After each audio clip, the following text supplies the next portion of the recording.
AIMIM के बिहार प्रदेश अध्यक्ष अख्तरुल ईमान ने कहा है कि आज जो बजट पेश किया गया है ये सबका साथ सबका विकास को नारा को झुठला देने वाला विकास है।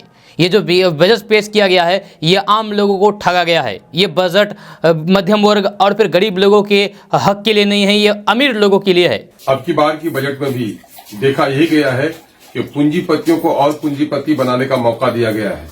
गरीबों के लिए, किसानों के लिए, देहात के उत्थान के लिए कोई चीज इसमें सामने में दिखती नहीं है। एएमयू सेंटर किशनगंज को फंड अलॉट नहीं किया गया है और बिलखुसूस जो सीमांचल का पिछड़ा इलाका है, इस पिछड़े इलाके को सामने में रखकर यहाँ के लिए स्पेशल फंड दिया जाना चाहिए था। बिहार को नई रेल परियोजनाओं से भी महरूम रखा गया है। जी हाँ, एआईएमआईएम बिहार प्रदेश अध्यक्ष अख्तरुल ईमान ने अपने फेसबुक पेज पर एक वीडियो को शेयर किया है। उस वीडियो में अख्तरुल ईमान ने कहा है कि ये जो सबका साथ सबका विकास नारा है, इस नारा को झुठला देने वाला ये बजट है जो पेश किया गया है। इस बजट में आम इंसान और गरीबों के लिए कुछ भी नहीं किया गया है। अख्तरुल ईमान ने कहा है कि रूरल डेवलपमेंट के लिए कुछ भी नहीं किया गया है, मनरेगा के लिए पैसा नहीं बढ़ाया गया है, पेट्रोल डीजल को कम करने के लिए पैसा नहीं दिया गया है, दरभंगा एम्स जो बिहार के दरभंगा में एम्स बनने वाला है उसका भी फंड अलॉट नहीं किया गया है। यही नहीं, किशनगंज में अलीगढ़ मुस्लिम यूनिवर्सिटी सेंटर का भी फंड अलॉट नहीं किया गया है। अख्तरुल ईमान ने कहा है कि ये बहुत दुर्भाग्यपूर्ण है। साथ ही अख्तरुल ईमान ने कहा है कि ये बिहार के विकास के लिए कुछ भी नहीं किया गया है, जब बिहार में 0 बजट दिया गया है बिहार वालों को। अख्तरुल ईमान ने कहा है कि महंगाई पर काबू पाने के लिए कुछ भी नहीं किया गया है। यहीं पर नहीं, हेल्थ सेक्टर में भी पैसे की कटौती की गई है और एजुकेशन सेक्टर में भी पैसे की कटौती की गई है। अख्तरुल ईमान ने कहा है कि हेल्थ सेक्टर में पैसों की कटौती करना ये आम लोगों के साथ धोखा है, क्योंकि जब नोटबंदी हुआ था उसके बाद कोरोना आया, इन सब मिलाकर के लोगों को कमज़ोर कर दिया है और लोगों की आर्थिक हालात को कमज़ोर कर दिया है, जिससे वो अपना इलाज सही ढंग से नहीं करा पा रहे हैं। ऐसे हालात में जब हेल्थ सेक्टर में पैसे की कमी होती है तो ये सीधा सीधा गरीबों के लिए मार है, गरीबों के हक के लिए नहीं है। अख्तरुल ईमान ने कहा है कि ये बजट बिल्कुल अमीर लोगों के लिए, पूंजीपतियों के लिए ये विकास वाला बजट है और गरीबों के लिए विनाश वाला बजट है। 14 महीनों तक किसान आंदोलन चला, किसानों के लिए इसमें कुछ भी नहीं दिया गया है। साथ ही साथ अख्तरुल ईमान ने कहा है कि सीमांचल का जो पिछड़ा इलाका है इसके लिए कुछ भी नहीं दिया गया है। इसके लिए विशेष पैकेज दिया जाना चाहिए था, क्योंकि भारत में सबसे पिछड़ा राज्य बिहार है और बिहार में सबसे पिछड़ा क्षेत्र सीमांचल है और सीमांचल के लिए ही कुछ नहीं दिया गया है। सीमांचल को विशेष पैकेज देना चाहिए था, इसमें नहीं दिया गया है। ये सरासर गलत है। ये बजट बिल्कुल खोखला बजट है। इस बजट को लेकर के जितनी भी निंदा की जाए ये कम है। अजय अख्तरुल ईमान ने आगे और क्या कहा है आप खुद अपने कानों से सुनिए, आपको हम अभी सुना रहे हैं। अब की बार भी मोदी जी का बजट सबका साथ सबके विकास के नारे को झुठला देने वाला बजट है। अब की बार की बजट में भी देखा यही गया है कि पूंजीपतियों को और पूंजीपति बनाने का मौका दिया गया है।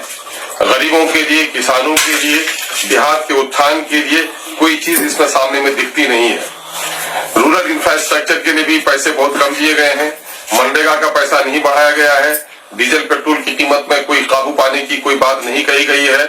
दूसरे तौर पर बिहार में एक एम्स जो बनना था दरभंगा में, उसके लिए फंड अलॉट नहीं किए गए हैं। एएमयू सेंटर किशनगंज को फंड अलॉट नहीं किया गया है।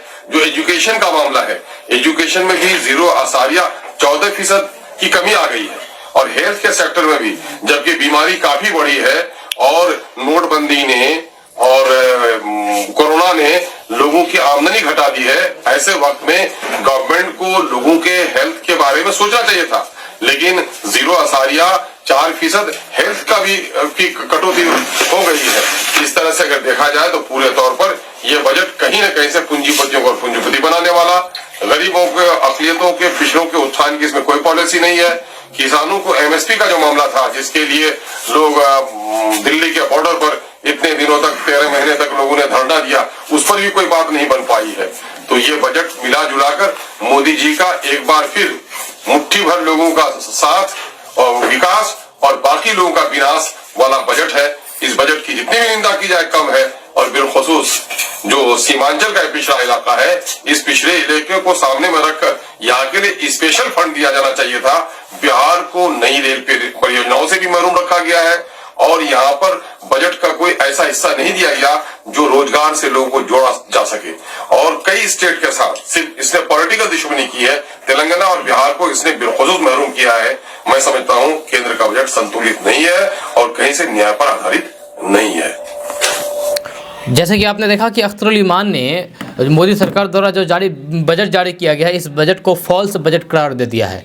यानी कि सीधे सीधे ये कहा कि ये बिहार और तेलंगाना के लिए बजट बिल्कुल भी नाइंसाफ़ी की गई है, अनदेखी की गई है। क्योंकि बिहार के लिए खास करके और सीमांचल के लिए, सीमांचल में सबसे ज़्यादा किसी की ज़रूरत है वो है AMU सेंटर की, लेकिन AMU सेंटर का फंड नहीं दिया गया है। ये बहुत ही नाइंसाफ़ी है, ये बजट खोखला बजट है, ये अख्तरुल ईमान का कहना है। दोस्तों ये अपडेट बस यहाँ तक। इसके बारे में अगर आप कुछ कहना चाहते हैं तो कमेंट करके ज़रूर कह सकते हैं। तो चलिए मिलते हैं फिर नेक्स्ट वीडियो के साथ, तब तक के लिए जय हिंद, जय भारत।